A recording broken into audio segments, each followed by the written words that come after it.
Morning.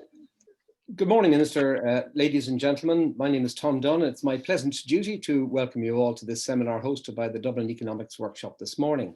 I'm a member of a group that came together to consider what could be done to resolve the housing crisis. The group included individuals from housing organisations, property interests, academics and economists, and included Simon Brooke, who sadly passed away during our deliberations. The group was initially assembled by Dr. Bill Nolan, who had a long involvement with real estate, including an involvement with the NESC that informed housing discussions in the late 20th century. Bill had completed a PhD research into housing and understood the history of housing in Ireland and was anxious to try and get something done and to try and get some consensus about some solution that might be arrived at to resolve the current crisis. The group really had no common base other than their varied role in housing. Indeed, very quickly, a variety of divergent perspectives emerged and solutions offered were contested, sometimes ideologically, but more important, practically, given the nature of the expertise and knowledge of the group. Many solutions offered had parallels in the past, and here the group benefited from the contributions from Professor Michelle Norris of UCD, who had written extensively about the evolution of housing and social housing in Ireland. Also, Dr. Aidan Hayden of Threshold was able to draw on that organisation's knowledge of the rental sector from the 1960s on. Proposed solutions were also tested by a knowledge of practical real-world experience and dealing with housing. The involvement of Aidan Culhan, the CEO of the Ivy Trust, Billy Coleman, who was formerly with the South Dublin County Council, and Mike Allen of Focus Ireland brought real expertise to the group's deliberation. Mark Brennock, also of the Derry Housing Association, had both expertise in communications, but also expertise in housing from that perspective. And this all allowed a down-to-earth test of any solutions offered by any individual member of the group. Economic perspectives were provided by Rory O'Donnell and Dermot O'Leary. Because of all this, the group came very quickly to understand that housing is very complex and exists within an interdependent mix of public policy implementation, including the tax system, social welfare, pensions, and the legal system, and importantly, the local authority system. In all of these, accretions of policy development interact with housing, and the success of any proposed housing solution will be linked to policy in some other area, public policy in some other area. Looking back at housing throughout time, it is clear to the group, it became clear to the group, that the current crisis is the latest in a series, with policy responses been largely reactive, resulting in a widely fluctuating housing output and often emergencies driving the housing solutions with poor outcomes. And these led to the inevitable recurrence of the crisis as social and economic market conditions waxed and waned. The group was also very conscious of the long lead times that occur in planning, in funding, in building, and these are all necessary in housing, and that housing policy initiatives require institutional change, legislation, and infrastructure provision over periods that exceed political and economic cycles. The central point being that it is clear that housing must work through cycles and avoid solutions that created problems in other areas of public policy. The group also noted that a similar incoherence, if I could use that word, in policy existed in health. And until recently, that was very much the case. But the Oireachtas Committee on the Future of Healthcare produced the Sláinte Plan, which is a serious attempt to develop a long-term approach to health. Dr. Eddie Malloy has pointed out that the Sláinte Care process brought a high degree of cross-party and wider stakeholder consensus on how to deliver our healthcare system, and that a similar long-term settled view of housing is critical. Hence the proposal for a commission on housing that the group came up with. The group's central concern, if I could put it this way, was that any solution to housing could create problems elsewhere in public policy and could create problems further down the line. So the main point would be to try and get a group of people together and to a commission, and to invite contributions from political parties, importantly, from stakeholders and from other interested groups, and to try and draw a consensus around what might be a long-term solution to our housing policy so that we don't get back into the situation that we are in now. very importantly, I think it's really important to point out this, that the group didn't want to see such a long commission being a means of long fingering existing policies that the minister and the previous minister were putting into place. The group saw that those need to be done, and the foot shouldn't be taken off the pedal of driving those policies at the present time, that this commission could work in parallel with those initiatives, and that the idea is more long-term and to try and provide a framework within which future policy would be developed. So with those few words, I would like you to sit back and enjoy the seminar and listen to the contributions we're going to have. I'm going to hand over to Liz Canavan from the Department of the Taoiseach. I see, Liz, you're there somewhere? No? If not, oh, you were there, Liz. Thanks, Tom. Good morning, Liz. Yeah, I'm here, yeah. I hope you can see me. Yep, so welcome everybody, and thank you for joining us this morning. I'm delighted to be invited to chair this event, and as we all know, housing has been an issue that's been on the minds of the nation for quite some time. For those of you who don't know me, my name is Liz Canavan. I'm the Head of Social Policy and Public Service Reform at the Department of the Taoiseach, and in my spare time I'm responsible for COVID-19. So for other light relief, I'm the Deputy Chair of the National Economic and Social Council, and in that capacity I've worked closely with the team there, and indeed with Rory in the past, looking at some of the issues around housing. And I suppose it's fair to say it's an issue which has been one of the most challenging policy areas faced by successive governments over a long number of years. And it is probably an area which has peculiarly Irish features in terms of our relationship with the land and our longing to own our own home. And I think, as Tom has said, it is a highly complex challenge in terms of policies because of the relationship between both the economic and social aspects of policy decisions that have to knit together. And also, I suppose, in the more modern times, as well as the international effects on our economy and the various ways in which that impacts on different aspects of the market. And I'm struck by what Thomas said in terms of the need for a long-term settled view. And obviously one of my other areas is health. So I understand that concept of having a cross-party agreement around a high-level plan which tries to give as you've described, Tom, a settled view of where it is we're trying to head, because these complex problems don't get sorted out in short cycles. So I think there's much thinking has been done, and I think that the question now is to figure out how we're going to plumb for, and how we look into a longer term future in terms of our response to the needs we see in this country in relation to housing. So apart from those opening remarks from me, mostly this morning you're going to be hearing from other people. So the first thing we're going to do is we're going to hear some opening remarks from 3 speakers just to get our conversation going. And to begin, I'm going to start by asking Minister Darragh O'Brien to talk to us. As most of you will know, he's the Minister for Housing, Local Government and Heritage, and became Minister in June of 2020, and was elected for the constituency of Dublin Fingal. He has held various positions within the Oireachtas, including the Vice Chairperson of the Public Accounts Committee, member of the Oireachtas Committee on Justice, Equality, Defence and Law Reform, leader of Fianna Fáil in the Seanad, and the opposition frontbench spokesperson in Dublin, Foreign Affairs and Housing. So I'm going to hand over first to the Minister. Thank you, Minister.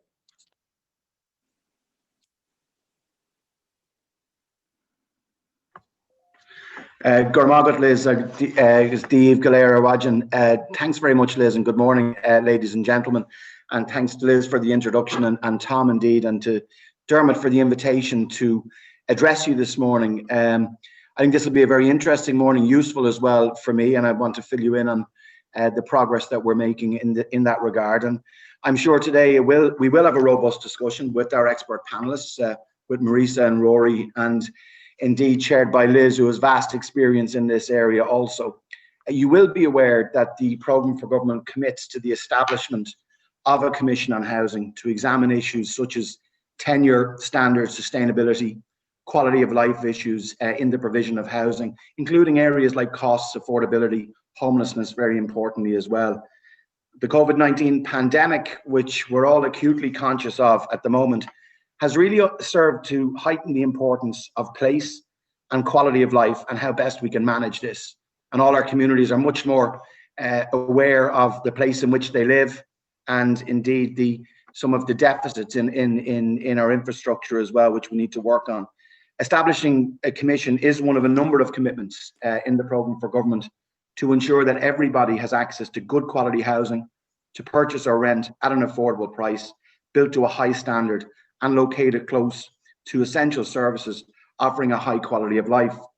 I was personally involved myself in the negotiations on the programme for government, and specifically in this area on the Commission on Housing. So it's one that I'm personally committed to also, as I am with realising the other commitments that we've made, which I'll turn to now, in the programme for government on housing, such as putting affordability at the heart of our housing system, prioritising the increased supply of public, social and affordable homes, putting home ownership back at the centre of housing also, progressing a state-backed affordable home purchase scheme to promote that home ownership, which I've just mentioned, increasing the social housing stock by over 50,000 with a strong emphasis on new builds. And we're starting that this year with a new build target of 9,500 new public homes out of an overall target on social housing delivery of 12,750, the single biggest target set by any government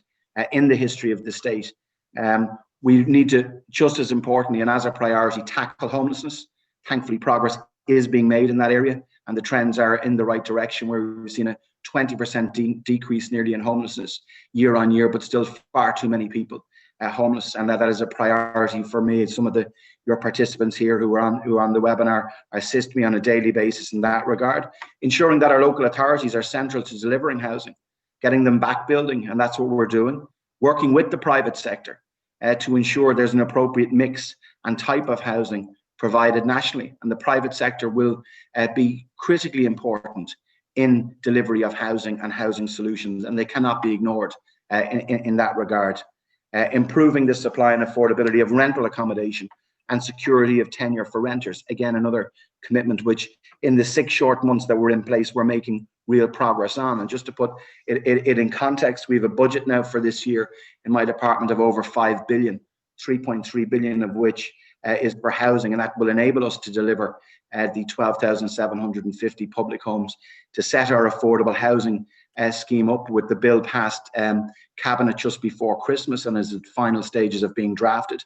The Land Development Agency bill, which is about land management, which you refer to here, and active land management of the assets that the state own. That bill will be published this month after a long wait, but that's important, and it's an important milestone.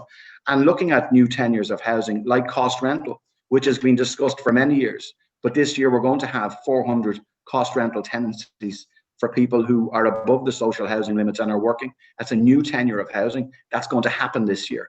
And that's what we really want, is to see activity, action, and real results in that regard. And that's what I think the Commission needs to focus on too.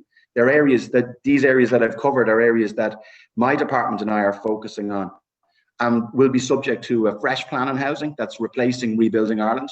And I'll be launching that plan this year, in the middle of this year, a Housing for All plan on housing, which will detail how we're going to move forward over the next number of years, and will dovetail into the review of the National Development Plan. It was agreed, as I said, in the programme for government talks, that either housing could not be used as an excuse for inaction, as Tom has mentioned, or a warehouse for problems. The programme for government on housing must be front and centre of government policy. Instead, the Commission would be a forum to step back and analyse those broader issues, some of which I've mentioned, that can often be lost in the day-to-day, and chart a long-term route forward, a trans-governmental route forward. And that's the way I would see it, because we need a sustainable housing system. There have been large increases, thankfully, in building of new homes over the past 4 years after a period of little or no supply.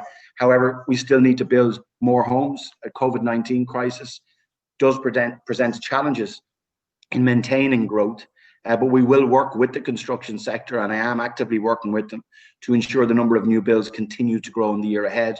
Indeed, I commissioned in my department independent research by the ESRI, because we need to know how many homes we need to deliver for our people over the short to medium term. And the research that's come back is that we require 33,000 new home builds per annum over a period of 10 years. Each year in those 10 years, excuse me. We're a long way off that. The housing completion figures for last year will be about 20,000, which is a good performance in light of the COVID shutdown, where earlier last year was projecting we would only complete 14 to 16,000 homes. But we know what the challenge is, and I think it's important that we know what our goal is. Supply of housing and delivery of social housing, the provision of affordable housing solutions are key, and we are actively progressing policy on all of these fronts. But we need to keep a focus on the future policy areas, particularly in areas like tenure. I've brought in 3 separate tenancy protection bills in these 6 months, and some of it, yes, is reactive, but some of it is also long-term solutions. So we need to look at areas such as tenure, standards, sustainability, costs, building costs, indeed in particular, quality of life. And this is an area where the Commission will play a key role, in my view, particularly in helping me understand what these areas should look like up to 2040. We have a national planning framework that looks to 2040, a national development plan that looks to 2030. We similarly need to be developing long-term policy on housing areas, like tenure, as I've mentioned, to plan what the population will be at that point and to meet the housing needs before they arise, if they can. A Commission can take time and space to take a long-term view on matters and really help us to ensure our vision meets the needs of what will be nearly 6 million people at that stage, the growth in our population. The webinar today and this morning is really very timely. And I and my department, and I'm actively involved in this, are scoping the most appropriate type of structure for the Commission and fleshing out what issues it will be tasked in examining. We don't want it as a duplication of work already being done. And I think we need to be careful about that too. There's a lot of good work happening in different places, but I think the Commission as well can assist in that and will be a benefit. It also can't be a group that makes recommendations, if I could say, with no reality in implementing the suggestions. We need implementable suggestions and policies as well. I want advice, and I'm sure any future minister would, that a minister can act upon. And this means having the right mix of experts will be crucial. Drawn from all the different sectors that make up housing. So private and public, policy and delivery, as well as clearly laying out, we need to lay out terms of reference for exactly what the Commission will be tasked with considering. And I'm well advanced in that work. I am currently reviewing with officials the composition in terms of reference of other commissions that are currently in place in Ireland, along with similar housing related commissions in other jurisdictions. With the view to formulating the best structure of what will work here for a housing commission in Ireland. I did bring proposals to the Cabinet Subcommittee before Christmas, and I got approval from the Taoiseach and Taoiseach to move forward and to advance with the detailed planning in this area. I've looked myself at models in Australia, in Britain, Canada, Germany, and these jurisdictions have established housing commissions for different purposes with differing terms of reference. So there isn't a one-size-fits-all approach, and we need to ensure that we know exactly what we want from a housing commission in Ireland to achieve how we go about reaching our goals in Ireland. So there will be some specific items that are unique to this country. Liz mentioned earlier in her introductions with regard to our connection to the land as a people and to ownership. Home ownership is not something that should be home ownership is not something that should fall down the list. We're seeing already now that Ireland is behind the EU average in home ownership. That we have a whole generation of people that see the dream of home ownership slipping away from them, and that's why I, as minister in this government, have put measures to help homeowners to get back to own your own home at an affordable rate, a quality home, and there's nothing wrong with that. I think we should, that home ownership is something that should be a cornerstone of what we want. It's good for people, it's good for our communities, it's good for our country. And in any independent survey that is done, when renters are asked, do they want to be renting, most people who are renting want to have a secure home that they own. But that's why we're bringing in you know, the affordable purchase scheme, but also the affordable rental, which, as I mentioned earlier on, is a new tenure of housing that will be tenanted this year. So 400 new tenancies this year in 2021. Just to conclude, Caherly, the potential benefits of establishing an advisory commission are agreed, but it will only be successful if we develop the right commission for Ireland, and I'm confident that we can do that. We need to put the work in now to ensure that we have a commission that will make a valuable contribution to the development of housing policy. I also think a commission will have a role in looking at other policies and legislative proposals and stress test some of those proposals that come forward. Some of the we've a worrying trend at the moment where we've legislation even been introduced that doesn't even go through the Office of Parliamentary Legal Advice, that isn't tested for its legality, for its constitutionality, and is put forward in some instances as its simplistic populist solutions. Housing isn't simple. There are not simple solutions in that sense. So I think a commission would also have a role in commenting on alternative proposals that are put forward and calling out alternative proposals when they don't stack up, and indeed commenting when they do. And I think that is really important, because it's a worrying trend that I see, that the Office of Parliamentary Legal Advice is actually being bypassed, and legislation is being effectively published and produced on the hoof, and that's not, I think, a responsible thing for people to do. And I think it's not good enough for our own people, because they deserve to see the solutions and see how we can move housing forward. And I'm absolutely confident that we can do that. I think the Commission on Housing has a role in that, and looking forward into the future, but also assessing what's happening now. Today does provide an opportunity for me to hear, more importantly, what you're saying. I think I've spoken for too long at this stage, and I do hope to come away today with some food for thought on the Commission. As I said, I've advanced work. We've done a lot of work on this, and it is at an advanced stage, and I think that's why today's invitation I was more than anxious to accept, because it's your views that are important on this, and you have some people who are eminently qualified to comment in that regard and to assist us. Before I finish, genuinely, I'd like to thank you really very much for the opportunity to address you here this morning. Hopefully in that short space of time I've given you a quick run through of some of the things that we're working on, and I do want to assure you that this is certainly a Commission on Housing is a policy commitment like the others in the Housing for All section on the programme for government that we want to realise and that I want to see through. So Gurra Minamag Guibh Galar. Thank you for that, Minister. And I think it's clear from everything you've said, the priority attaching to the whole issue of housing and homelessness by the government. And I'm struck also by, you know, your comments in relation to the potential of the Commission to kind of inform and guide, and as you say, stress test some of the thinking and bring forward a longer term view that's realistic and actually we can implement. I'm also struck, and partly because I've did some of the work on this with my colleagues in NESC, but there's a hell of amount of thinking has gone on already and analysis.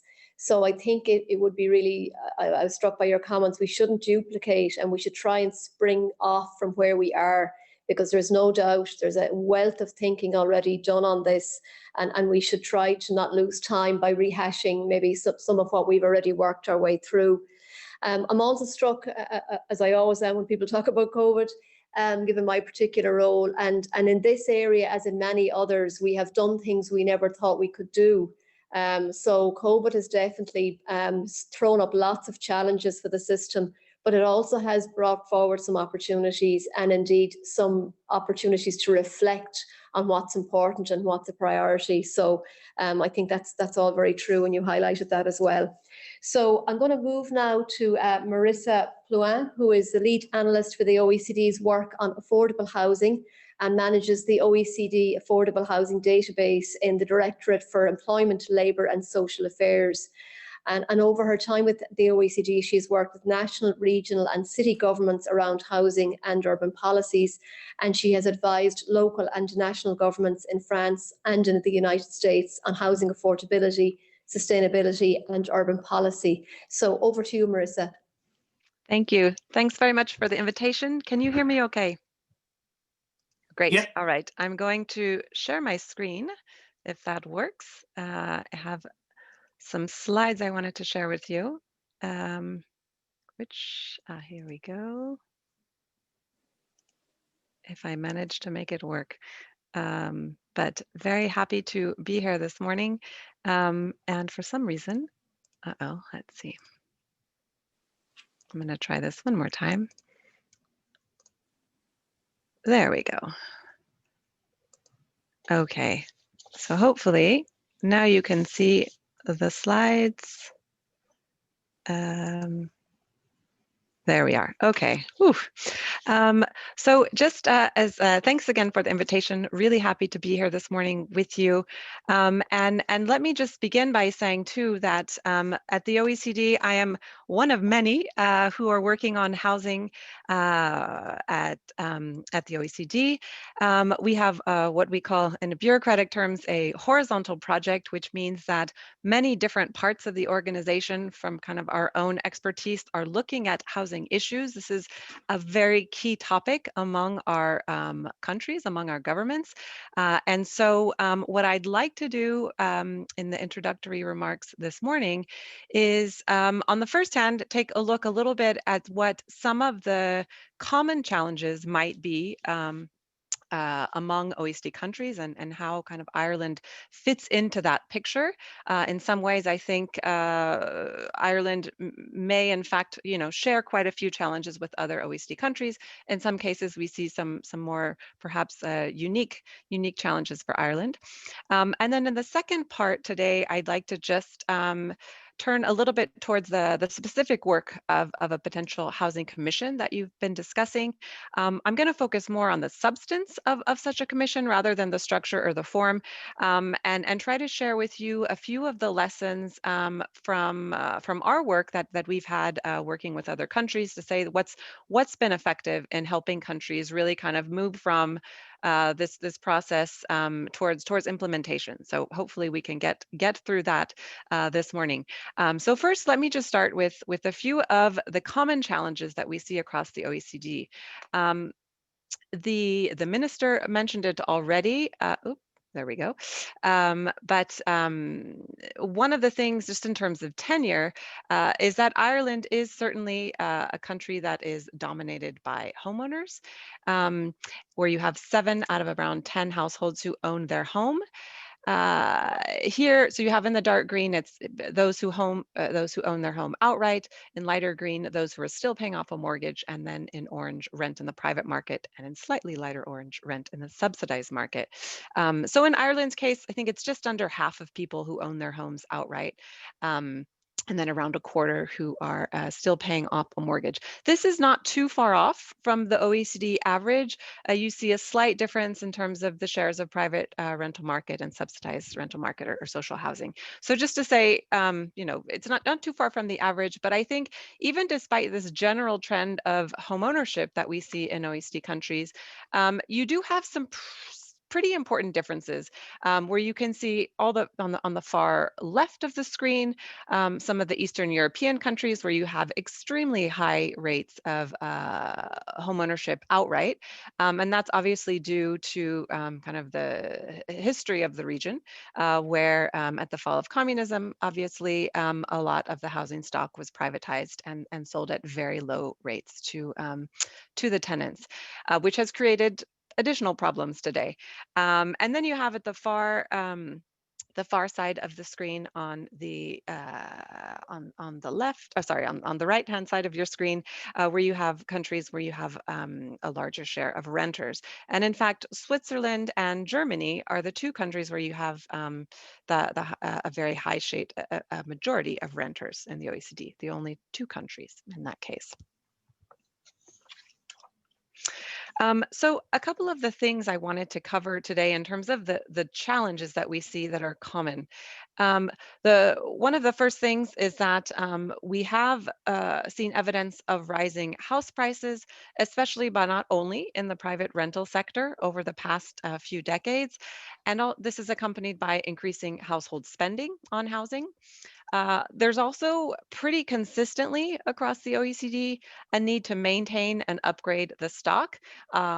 This is especially true, for instance, for social housing in many countries, where you even have, 15-20% of the social housing stock, which is unlivable. So the quality is to the extent that people can't live in the houses, or at least they're very, in other countries it's more in terms of whether they're satisfied with the quality. But this is certainly not only a challenge in the social housing stock. I think one of the big challenges for us at the OECD here is that it's hard to have a good sense in terms of the data on the technical quality. We don't have all the data we want to be able to understand kind of the extent of this challenge. We do know with a lot of the environmental and climate related challenges that we're facing, that we certainly, not only just the technical quality of the stock needs to be upgraded, but we need to improve energy efficiency, etc. So that's one issue that's pretty common across many of the countries we work with. The third point that's been mentioned a couple times already is we are seeing growing rates of homelessness. Ireland definitely, and other countries as well. As well as, single middle-aged men, more or less, tend to be still the predominant profile of the homeless in most countries, but you are seeing an increasing share of youth, an increasing share of families with children, and an increasing share of seniors, and that's something I can talk about a little bit more. A fourth challenge we see that's fairly common, there are some countries that haven't followed this trend, but by and large, including Ireland, this has certainly been the case, is that there has been, since at least we have data from 2001, declining public investment in the actual kind of bricks and mortar and building housing. So we'll look a bit at some of those numbers. And then finally, it's been mentioned as well, but the impacts of COVID, and we can talk a little bit about some of the preliminary evidence we've seen so far. It's still very early, and what we think, some of the possible impacts might be going forward. So I mentioned the increasing cost of housing. This is just to show, first of all, that regardless of the income level, this is the OECD average, but we see that housing is pretty, by and large, the biggest spending item in households, whether it's lower, middle, or upper class. And obviously, lower income households tend to spend more on housing than any other group. So this is ahead of food and clothing, health, education, etc. And then if we look a little bit further back in time, we can also see that since 2005, housing, in fact, has been the item that has increased the most, and by a long shot, in household budgets. Again, this is the average across 20 OECD countries. And so you have, since about 2005, housing spending in households has increased by about 5 percentage points. And if we look back even further in time, we have data from 1995. You can see that it's increased even further. And so obviously this means that people are spending more on housing, and by default, they're spending less on other items in the household budget. And so these are some common trends that we see. Another thing, just when we look at the issue of homelessness, as I mentioned, we're seeing kind of an increasing diversity in terms of who is becoming homeless. Homelessness rates have increased in about a third of OECD countries over the past decade. This is prior to COVID. I should say the data we have are pre-COVID. And so what we've looked at as well is who are these people who are homeless? And we have some common trends, for instance, Australia, Ireland, and New Zealand, where you have increasing youth homelessness, increasing family homelessness, where you saw this to a great extent in Ireland in recent years, as well as New Zealand, England, and in some states of the United States. And finally, among seniors, where we see in a few cases where this has been the case. I think one thing that's important to mention anytime we are looking at homelessness data, and anyone who's worked on this, knows this very intimately, but there's just huge gaps in the knowledge base. in homelessness. Countries do not collect homeless, they do not define homelessness in the same way, they do not collect the data in the same way or at the same frequency. And with the same level of detail. So in a sense, I mean, Ireland is actually, we love Ireland for the fact that homelessness data are collected on a monthly basis. This is definitely not the case in most countries. And we also have, I think, depending on the country, you have a greater level of detail in terms of who these people are. It's definitely not an easy phenomenon to try to measure or certainly not to compare across countries. So then I mentioned that housing, public investment in housing development has declined in recent years. So this you can see pretty clearly. The bars on the chart are representing the public investment in housing development, so the actual building of housing. And with the dark green bars are showing direct investment by the government, and the light green part of the shading is transfers to others to build housing. So it's a pretty clear trend that housing investment has been cut in half since 2001. And one thing that when we look at the specific numbers for Ireland, the picture doesn't change much, except that that dark green bar actually gets even smaller as time goes on. And we also see that spending on housing allowances has remained relatively steady over the past decades. So I think this is one thing. It's not the only reason that we're seeing an affordability crisis in a lot of countries, but it's certainly one factor that we think is important, and that certainly would make the call for renewed investment in affordable and social housing. This is something we were saying before COVID, and now with COVID, it's something that seems kind of all the more urgent. And finally, I'll just close the first part by mentioning a few of the kind of the preliminary findings, very preliminary. I want to stress that that we're looking at when we think about the potential impacts of the COVID crisis on housing. So the first, I think, is obvious, and one that was expected, is that we have seen certainly a renewed focus on housing quality gaps and also gaps in access to services, whether these are kind of services and amenities within the home, or we're talking about, you know, what's nearby in the neighborhood and how there might be some very big disparities across different households and across different regions and countries.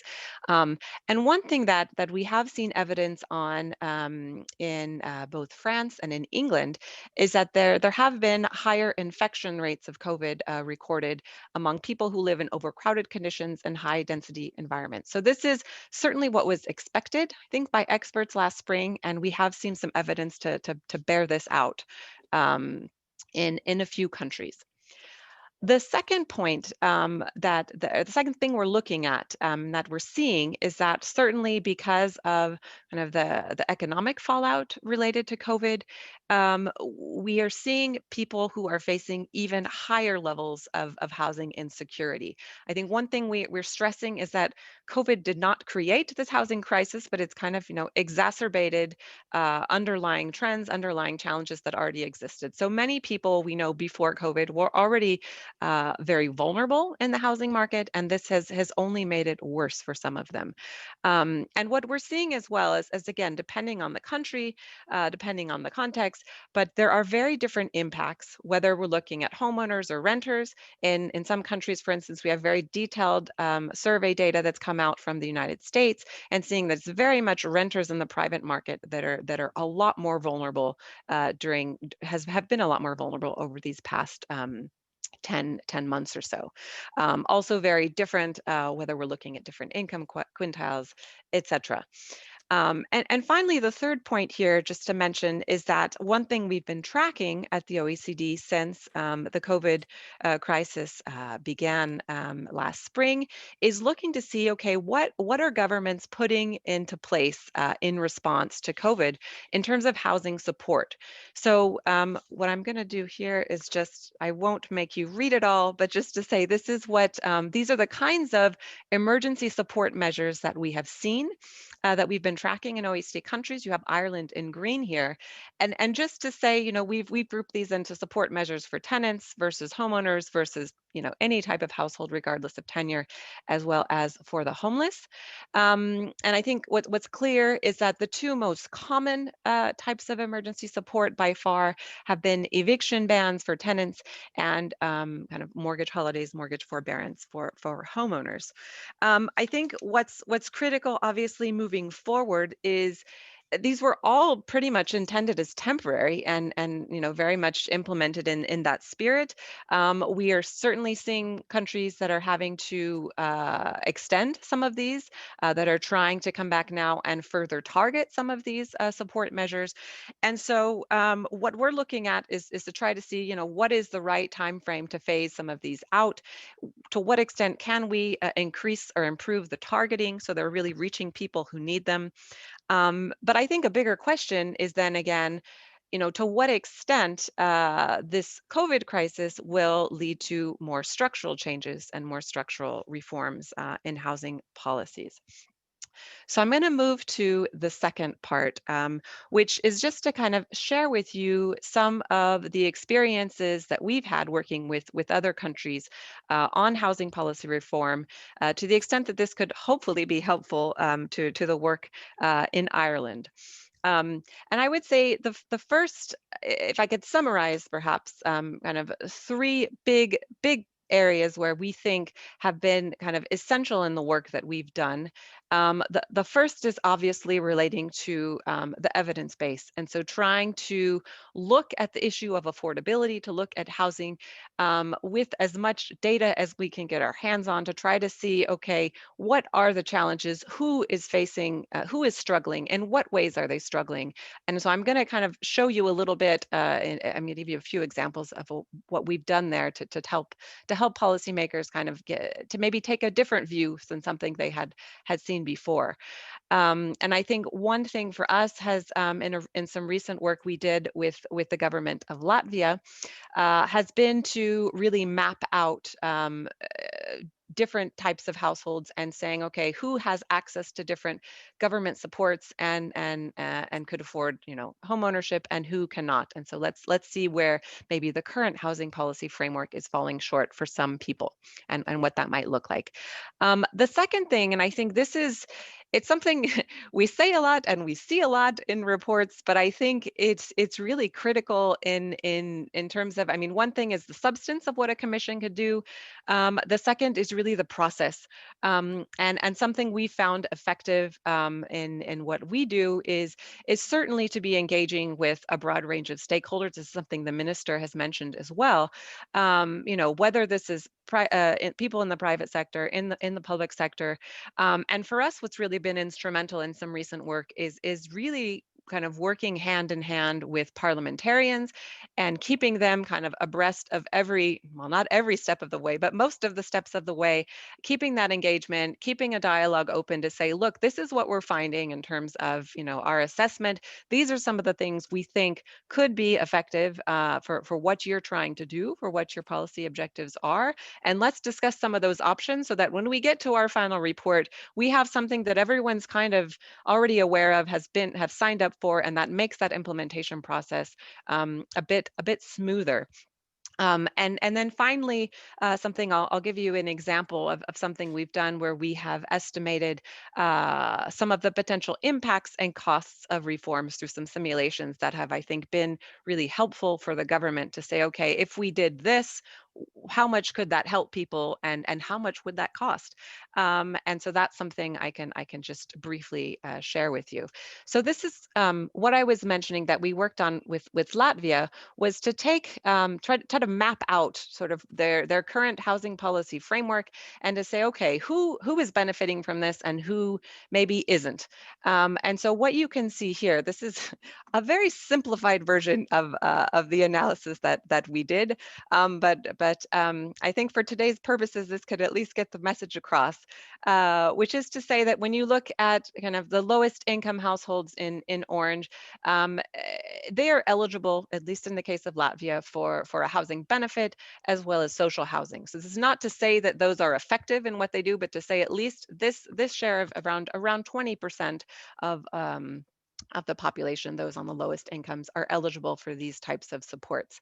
If you go to the other side in the dark green, we mapped out a bit, well, given, you know, current interest rates and borrowing situation in Latvia, around, what is this, around 25% or so of the highest income households can afford a mortgage, reasonably afford a mortgage without spending more than 30% of their income on housing.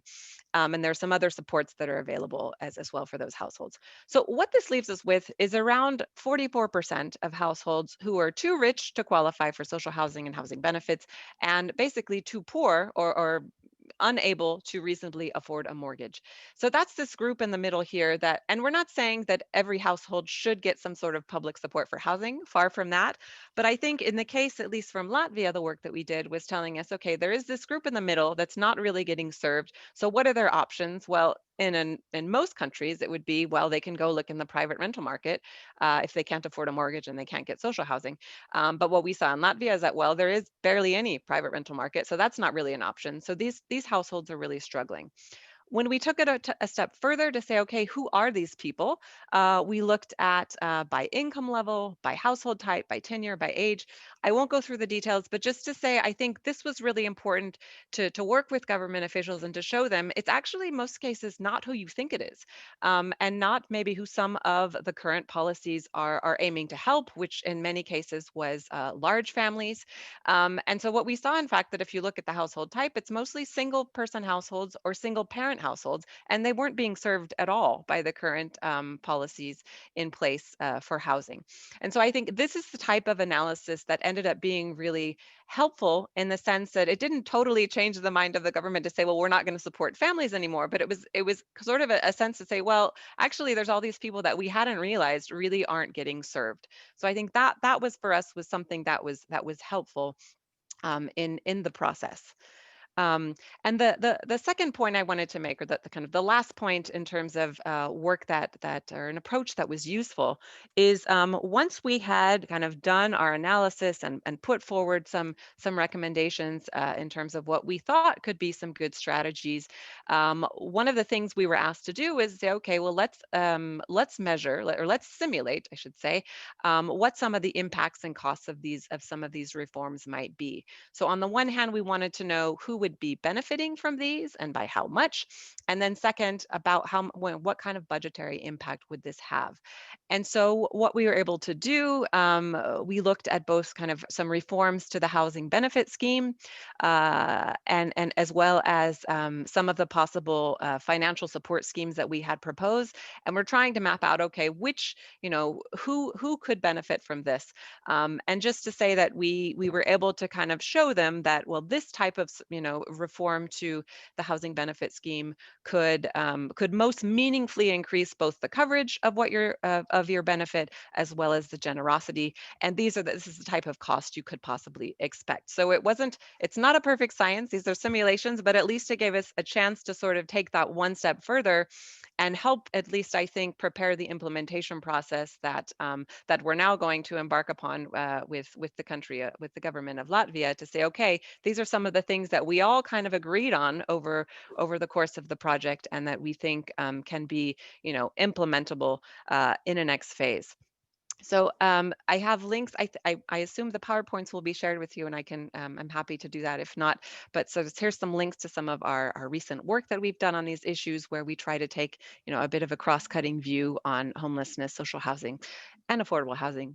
That brief will be launched on Monday. So I will stop there, and I have certainly more things to say during the discussion, and happy to respond to your questions as well. Thank you. Thanks for that, Marissa. That was a whistle stop, but really, really good overview. So, I mean, just what strikes me is the degree to which housing and spend on housing dominates household spend right across the world, and that has increased above all else in all countries.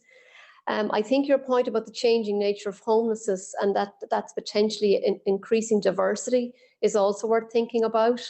And I suppose what strikes me is we have to be sure we're trying to solve the right problems, and if those problems are shifting, maybe we should make sure we're not looking at old problems and looking at what's happening now for people. I'm also very struck by the fact, obviously, public investment has halved in housing, so everyone assumes that at least as part of the issue.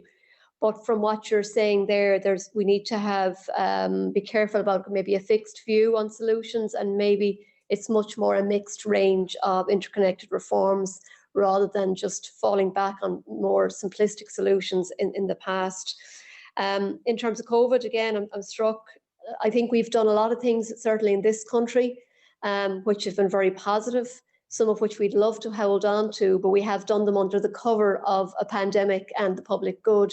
So not all will be possible just to simply, by the stroke of a pen, hold on to, but it certainly has broken some sacred cows here, but it's trying to see how we make those more permanent solutions. And I think in terms of the role of a future commission, I think your comments are quite interesting about what are the problem you're looking at, and the way in which you describe how, rather than looking maybe at market and economics and all of that, looking at actually who's struggling and what problem we're trying to solve. So I think that's some food for thought for us.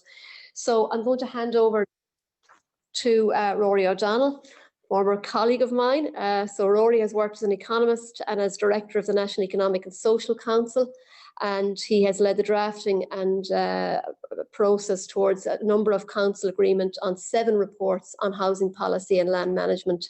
And he is now an adjunct professor in the Department of Social Policy, UCD, and a fellow of the Geary Institute. So over to you, Rory. Thank you, Liz. Good morning, colleagues. Good morning, Minister. Picking up where Tom left off, and indeed where the Minister left off, I want to elaborate a little bit on the thinking of the group that proposed a commission and what a long-term view, as the Minister refers to, might look like. Our group, in a way, like all groups that sit down together, began off complaining about the policy of the then government, and then we realised that we were being somewhat unfair because the government was grappling with a really complex current conjuncture in the Irish housing system, in a context in which some of the problems were in fact systemic, not conjunctural. And I want to elaborate, if you like, what that view implies. And I think a strategic forward-looking view should begin, at least briefly, with a long view backwards. And Maeve, you might put up my second slide there. And when we take a long view backwards, that's great, thanks. Then we do indeed find ourselves agreeing with what the Minister said in many ways. Ireland made very significant achievements in housing in the 20th century on the availability, affordability, and the comfort of housing. 2, I mean, painting with a very broad brush, 2 in particular. 1, the achievement of a very high level of home ownership and, I suppose, home improvement. And as the Minister said, the social and economic significance of that cannot be underestimated. And secondly, a fairly large scale provision of good quality social housing in several of the decades of the 20th century. However, and my next slide, Maeve, these achievements were qualified in very significant ways. That is, our approach to home ownership and social housing, in which undoubtedly home ownership was the dominant goal and focus of policy. That regime became increasingly cyclical. We know that from our experience. Fragile, I'll explain that in a moment. Unsustainable and insufficient. Cyclical is obvious. We've gone through a monster crisis, but several other very severe cycles and crises in the housing system. Fragile refers in a way to what Michelle Norris and Mick Byrne bring out in their analysis of Irish social housing, and that the main funding stream, state capital grants up front for social housing, proves to be a very fragile stream of finance, such that social housing tap gets turned on and turned off.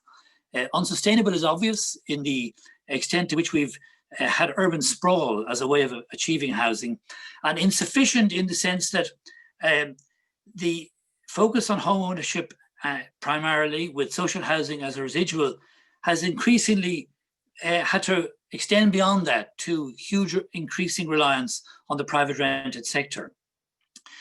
Now, these qualifications to our undoubted achievements in the 20th century, I think, are partly accepted and they're reflected in some of the policy advances. The central bank rules on mortgages, for example, are clearly address instability in terms of huge explosions in mortgage debt, unsustainable mortgage debt.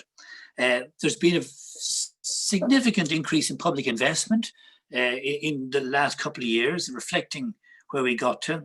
There's been some improvement in tenant security in recent years, and I know the Minister suggests more is on the way.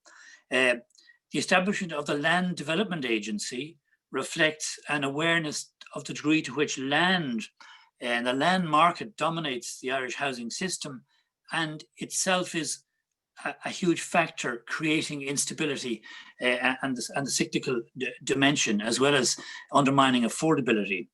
The National Planning Framework sets an ambitious, much more sustainable long-term view on spatial development of the country, and the engagement of the European Investment Bank in recent years is again a recognition of some of these qualifications to our achievements. However, next slide, please, Maeve.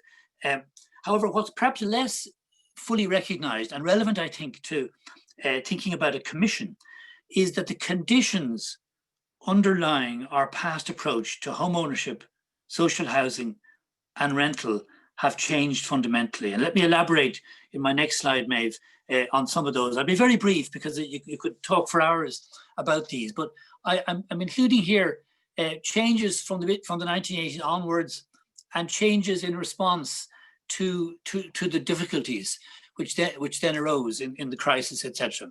But let me just list the number of underlying contextual factors which were relevant in our old regime, which have now really changed. And the first is from an inflation to a low inflation environment. We shouldn't forget the degree to which inflation made home ownership possible by eroding the burden of mortgages, of a fixed mortgage as earnings rose.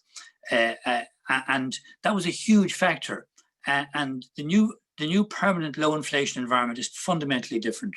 Secondly, we know there's profound changes to the financial and credit systems, first in the deregulation of finance and financialization, and then in the kind of freeze on the financial streams to both the building industry and to mortgagees, which has emerged in response to the crisis. Thirdly, fiscal policy, fiscal rules and fiscal thinking have changed. Ireland commonly used expansionary macro management in the 20th century to really sort of stimulate house production and house purchase. We also used full upfront 100% grants to fund social housing. And none of those mechanisms are available in quite the same way as they were. Fourthly, housing policy itself then changed very dramatically. In a sense, faced by its own contradictions and these underlying changes in the economy, housing policy kind of became a self-fulfilling prophecy. We pushed home ownership past any feasible level, hence the crisis in part. Then we residualized social housing, making it only for the very poorest, and then turned to a huge reliance on the private rented sector. In addition, demographic change, as Marissa referred to, demographic change has changed the kinds of units that are needed. No longer the three-bedroom family home to the same extent, and much more units for single or two-person households. But housing, for those of us, housing really does differ from the market for shirts and furniture, in which any given taste will be met. Housing, our land-based speculative housing supply system, doesn't find it easy to respond to deliver the kinds of units that are now required for these single and two-person households. And housing analysis explains in some detail why that's the case, why the nature of the system makes that hard. Sixthly, and perhaps most importantly, again, Marissa referred to this, changes in the labour market and income distribution in terms of the spread of incomes and the nature of jobs and the pattern of employment. mean that there's a significant number of people with quite low earnings, a high dispersion of earnings, in Ireland particularly. But then there's also the emergence of what are known as intermediate households. Marissa referred to this. Households which struggle nowadays to get a mortgage, but don't qualify for social housing. And that in a way, that and the shortage of social housing for those on low incomes are almost certainly the central substantive challenges that any commission must look at. But a seventh contextual change is our awareness of environmental problems. We can no longer rely on the safety valve of urban sprawl and one-off rural housing, which did work as a safety valve to allow home construction and home ownership become available to wider and wider groups. But we know now how unsustainable that is in environmental terms, and indeed in social terms as well. In addition, the construction sector has changed and is changing. The changes in manufacturing that occurred in the 1980s, the Toyota regime, as it's sometimes called, has finally arrived in the construction sector with modular construction and the same kind of organizational disciplines that characterize most manufacturing are finally arriving in construction, and this is a profound change. And finally, as several speakers have referred to, COVID is a change, the meaning of which for housing, I suppose, is yet to be clarified. My next slide then. So, thanks, Maeve. So what's the logic of a commission? First of all, it is what I've just said. The conditions of our 20th century housing system have gone. Secondly, and because of that, the housing system has changed from being a support to economic and social development to a constraint on it, or even a threat to it, as we've experienced in recent times. This implies that we need to rethink how we achieve high quality, affordable and sustainable housing in the 21st century. And I suppose the argument of our group, and I think the Minister would agree, that emphasizing the systemic, the scale of this systemic change and systemic challenge, it might seem additionally critical. In fact, it's supportive, I think, of government and the various actors, because it recognizes the degree to which they're struggling with really difficult current conjunctural issues post our housing and financial crisis, in ways where systemic reform and systemic thinking would actually make it easier. And in a way, there's a parallel here. Other policy areas in Ireland, such as job creation, European integration, fiscal management, industrial relations, and social protection, social spending, in the second half of the 20th century, those areas were all the subject of divergent understandings and damaging volatility. And in all those areas, we moved from divergent understandings to a much greater shared understanding and a significant degree of consensus. When I joined the NESC as a secretariat in the late 1980s, all of these areas were deeply contested by the different social interests. Job creation, European integration, fiscal management, industrial relations was a war zone. And there was demand for social spending, but no agreement on how it might be funded. And we, through various processes of analysis and dialogue, we moved all of those areas to significant shared understanding. None of these are now the source of macro instability and loss of competitiveness and therefore loss of jobs. But housing is and has been in recent times the source of macro instability and loss of competitiveness. And in a way, the stability, the degree of consensus within the normal political fights that go on, but the degree of underlying consensus on these many dimensions of our political economy puts housing in sharp relief, and the degree to which it is unresolved, and the premises of our old system have simply dissolved, and we need to think very profoundly.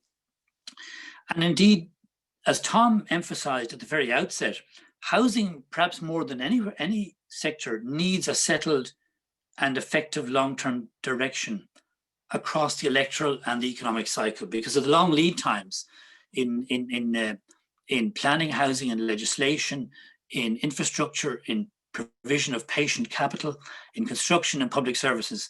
The lead times almost certainly for significant projects go across the electoral cycle and the economic cycle. But perhaps the parallel with these other areas of previous contestation and divergence is the more striking thing.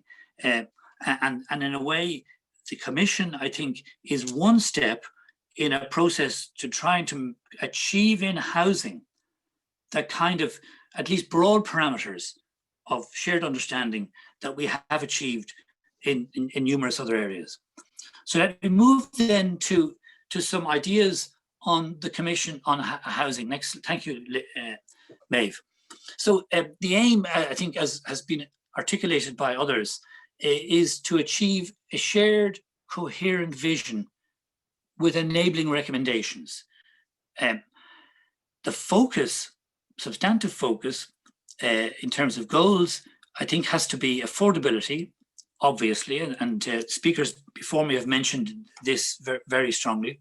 Inclusion, I mean, because you could achieve affordability by, creating socially divided housing, which is available but not sufficiently inclusive in society or in the cities. So affordability, inclusion, sustainability, obviously, given the climate challenge and all the other sustainability, the environmental and sustainability challenges, and of course economic stability. I mean, the first three are, in a sense, are housing goals: affordability, inclusion, sustainability. But obviously, we want to ensure that the housing system is consistent with macroeconomic stability, and indeed not a cause of macroeconomic instability. So one idea would be articulated in our group's note originally was that a commission should be appointed by the Taoiseach, the Prime Minister, for 18 months or so. Its membership should be based primarily on expertise, including experience, but expertise, both Irish and relevant international expertise. What international expertise is most relevant? Well, I suppose three areas would, from what I've said, and I think others have said, would tend to jump out. One is countries that have achieved effective social housing for those on low incomes. Secondly, countries that have achieved permanent affordability for intermediate households, the groups that Marissa referred to. Thirdly, countries that have effective systems of land management which support both social housing, affordable housing, and quality urban development. So Vienna is the Vienna model is much discussed in Ireland in terms of its cost rental model. The Danish model has been analysed by Michelle Norris and others, in emphasising the degree to which the share of social housing has almost doubled in recent decades. The Netherlands' approach to land management has many attractions, but this obviously would need to be examined in some detail to where the most relevant and informative international expertise would be. Any commission, I think it would be agreed, has to be supported by a very strong analytical secretariat. And as Liz emphasises very strongly, the Commission, and the Minister also emphasised this, the Commissioner doesn't want to reinvent work which has been done already in Ireland, so it needs to draw on existing Irish and international analyses. And indeed, I would mention there the significant degree of consensus developed and expressed in the 7 NESC reports on housing, in which the employers, unions, social pillar, agricultural pillar, and environmental pillar all agreed to really quite strong recommendations on on numerous aspects of the housing system in recent years, and this degree of consensus in a way has perhaps not been fully exploited and used as a foundation for building strategy.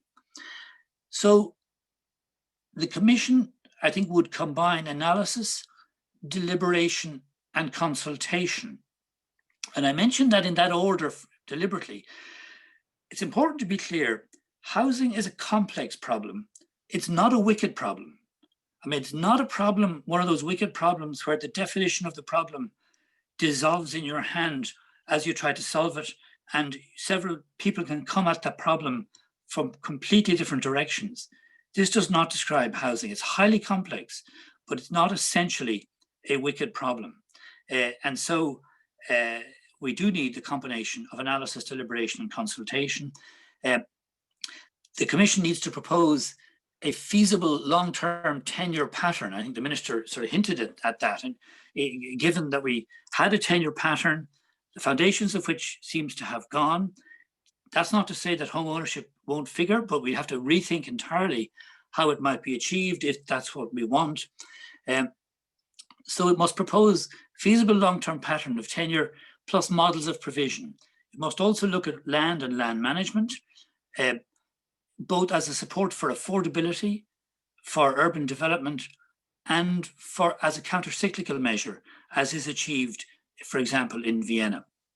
And finally, it needs to consider, to some degree at least, the fiscal, institutional, and constitutional implications. It seems to me that this government decision to create a commission is potentially an historic one, really genuinely historic. And it is, of course, a first step, because it's necessary to build on a commission, build a wider social consensus and cross-party consensus on the broad trajectory of housing policy. But I think we are at an historic moment, and it is potentially an historic decision made articulated in the programme for government and explored, obviously, as the Minister said, in his current thinking. So thank you very much. Thanks very much for that, Rory. I think you've done all our homework in your last slide there. What should the Commission look like? Look, I'm conscious of time, but I do want to reflect on some of the questions that have come in on some of on the chat here. So I'm kind of going to gather together a few themes rather than read out specific questions, but maybe to start with, this is a question, or certainly hinted at in a number of the questions there. There's a sort of a question being asked about, like, ideologically, where are we on housing in this country? And in terms of the Commission, I suppose questions being asked about, are we so bound by the kind of constitutional framework we're operating within, or are we too developer-led, or, you know, a bit of a black and white on these issues?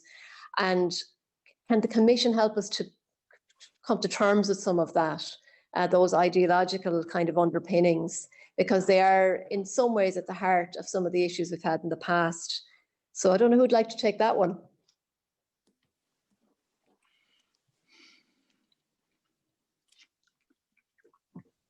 I don't mind, Liz. I suppose that's half a political question, really. So will I take it? Yeah, sure, yeah. Yeah, look, it's been really interesting, and Marissa and Rory's presentations, and very detailed, and we're not a million miles off.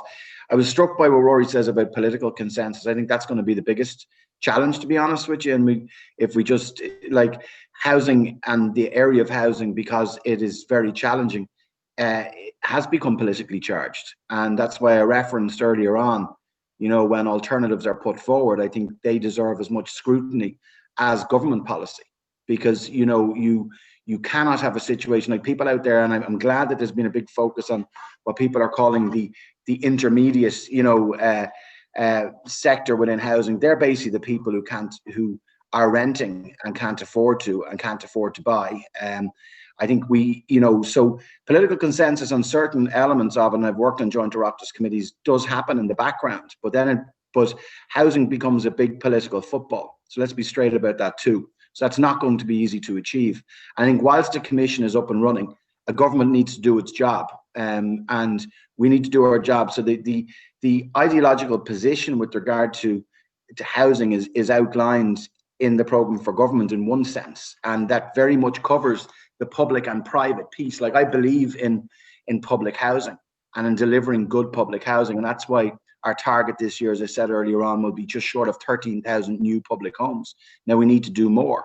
I think what I got a sense from where the commission can come at it is to have that longer term view. Yes, I was struck by Rory's point, like in relation to Vienna and other models that people regularly refer to. Housing stock in Vienna took decades to build up that stock, so we have to start somewhere. That's why I reference cost rental. That's been referenced here. We're going to start the National Cost Rental Scheme this year. And that's something that has been, so I think all of us are agreed that we don't want to be, a commission that's going to do the work that's being done already. But I do think it's really important that it will set a path forward, but it can't just be ideological either. I think things that we haven't touched on, for argument's sake, would be around the whole area of cost and innovation. I think that where we get people in, where I would see that we would have experts in those different sectors that can grapple with that.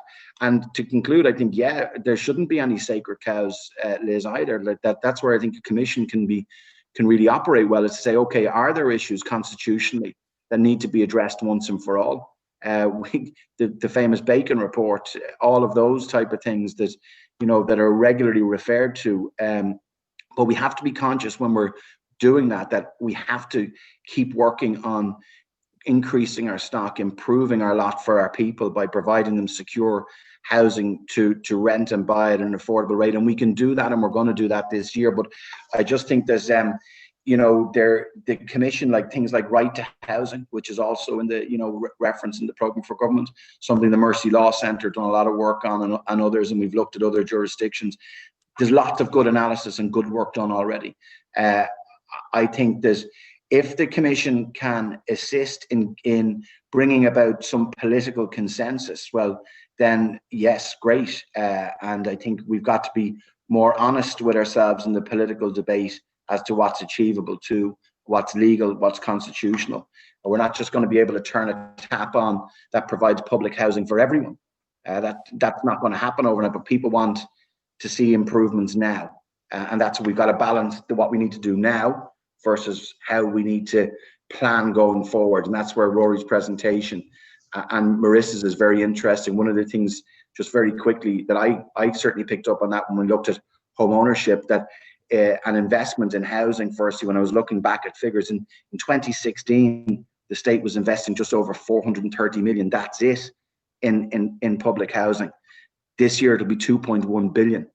Okay, but last year it was 1.5 billion, but that had only caught up with what was happening in 2008.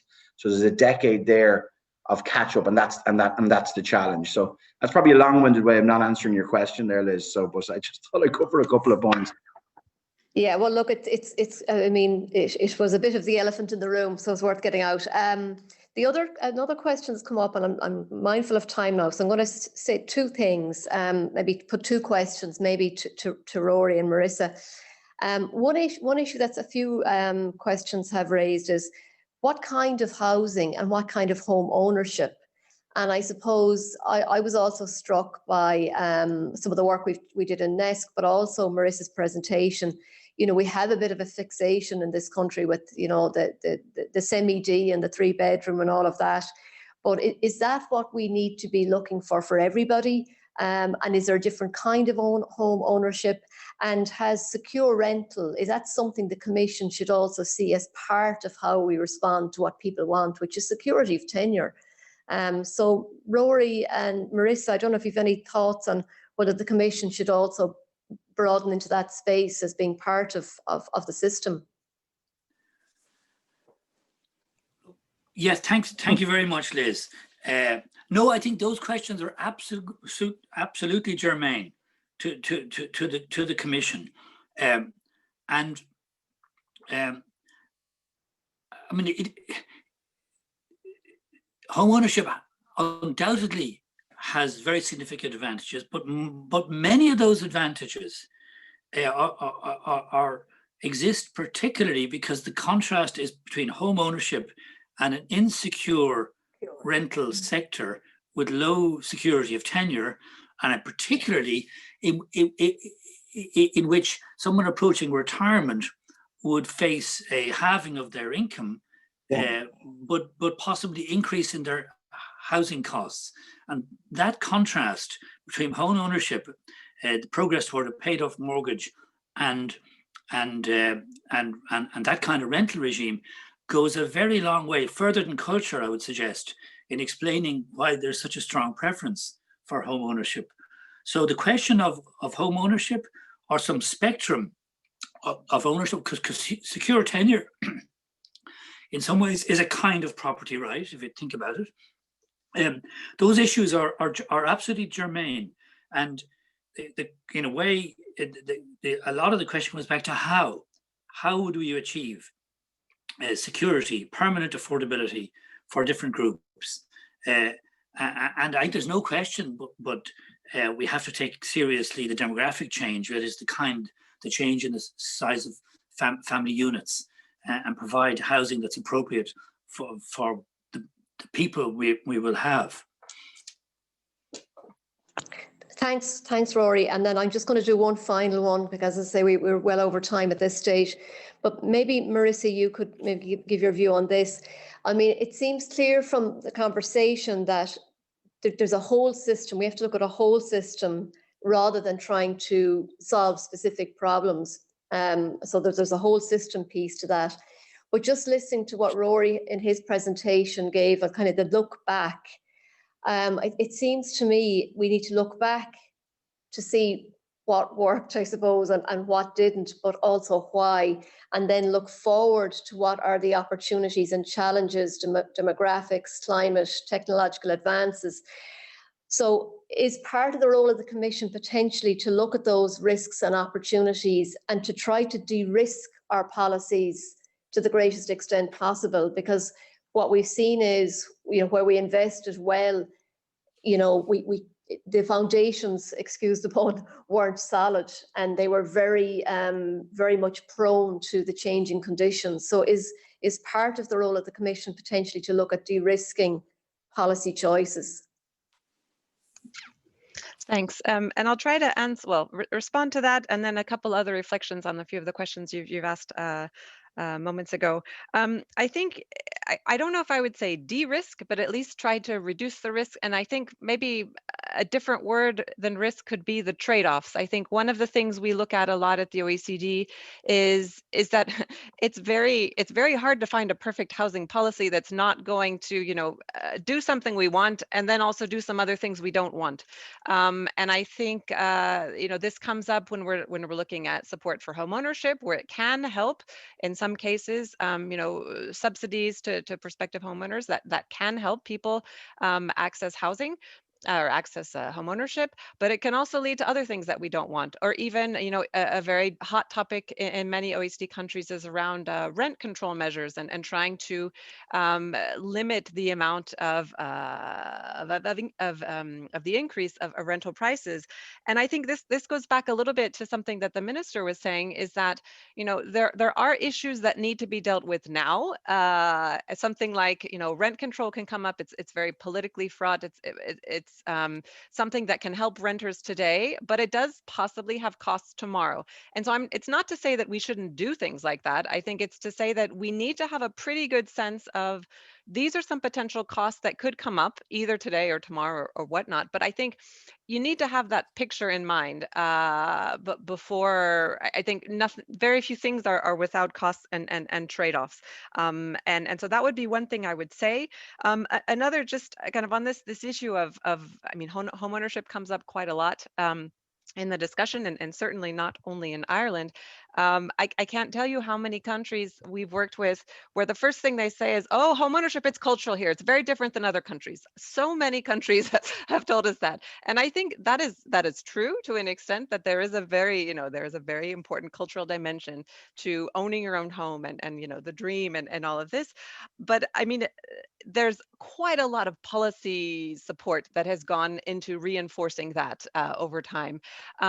This is not to say that shouldn't be done. It's not to say we shouldn't try to support homeowners, but I think we need to have a pretty good sense of how we do it, who it's benefiting. I think a lot of studies, or I should say some studies have been done in some countries showing that specific types of homeownership support actually don't reach people who need support. It reaches, half the time it reaches people who could have afforded to buy a house anyways. It just helps them buy something bigger. So that's fine, but well, you can argue about whether that's fine. But I think you have to be aware of, aware of what the impacts might be, and then decide, is that something that we want? Is that something we're willing to accept in order to achieve, something else? So I think those are all things that we look at very carefully.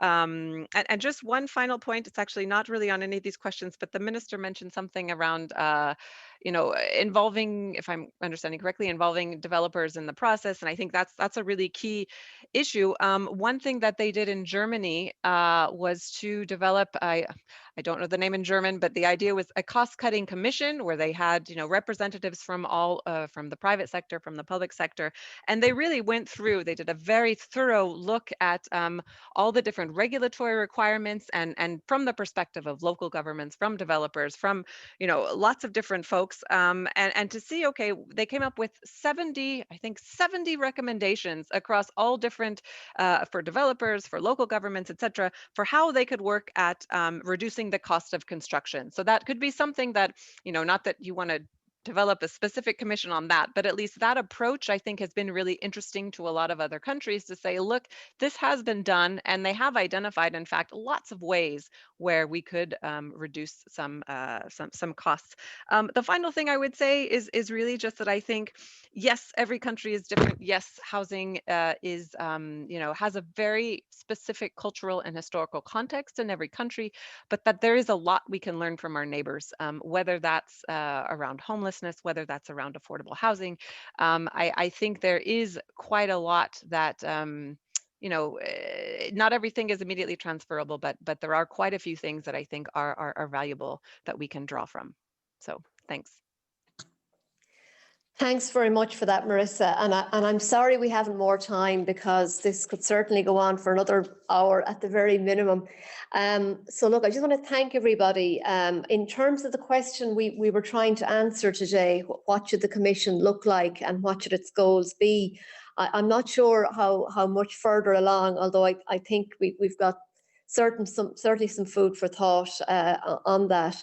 What strikes me, just in summarising, is if the Commission could come up with a vision that we could all buy into, that would be a very important part. In a similar way, and I think there was reference to Sláintecare, that there is an overarching vision that at least strategically into the medium and longer term we can commit to across the political spectrum and elsewhere.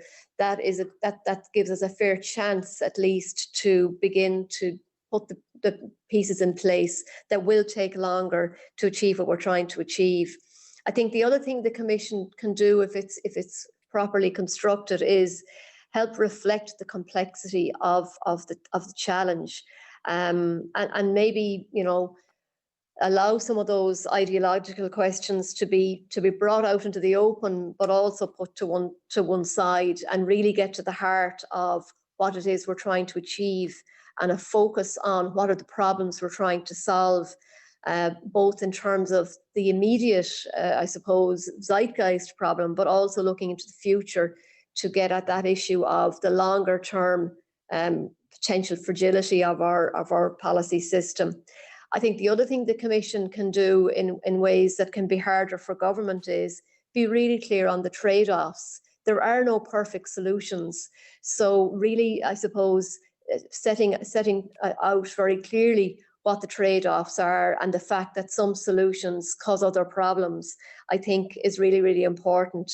And again, I just would reiterate, there's a hell of a lot of work, analysis done both in this country and abroad, where I think we can springboard from without having to rehash old arguments and old analysis. But we certainly can look to what has worked, but also what has not worked, and why has good policy not been implemented previously, and try to get to the heart of some of those issues. And that would also be very helpful, rather than, again, having maybe a rehash of policies that were already policy, but we didn't manage to get to implement. So maybe getting underneath some of those issues. So I hope that's been helpful. I hope it's been interesting to everybody who's been dialed in this morning, and hopefully helpful to you, Minister, in terms of the task that you've set yourselves in the department. So I'm going to hand back to Tom now, just to wrap up. Thanks very much, Liz, and thank you for the very able sharing of that session. I thought that went very well. All I want to do is just to, I think I would take from what we've heard this morning, is that there is a persuasive case for a commission. I would argue, and I think Rory put his finger on it, this housing is not a wicked problem. It is a complex problem, and the Commission has a role in sorting that out. I also would make the observation on that question of ideology. I would have thought that ideology informs an awful lot of policy, and it would be I would have thought it would be a good function for the Commission to expose the ideology, which are justified. Loads of people have justified ideologies, but those ideologies are not clearly understood by other participants, and I think that came out in our deliberations when we were talking. And an important part might be to include a bit about the ideologies. I also think, and I think this point was made by Marissa, that there are trade-offs in housing between long-term goals and short-term goals. Sometimes you do something for the short term, but it has major complexities in the long term, not only in housing, but in other areas. And pensions is a classic example of that. And I think we need to consider this in the round. So for me, I think what this session has done this morning is reinforce the view that the group I was part of came to, which is that there is a need for this commission. I'm glad the Minister agrees with that, and I think there will be a difficulty in producing the terms of reference, and that's a bit of a challenge to the Minister and indeed you, perhaps Liz, but I think it's very necessary, and hopefully we'll get to a settled long-term view in housing which will help the country.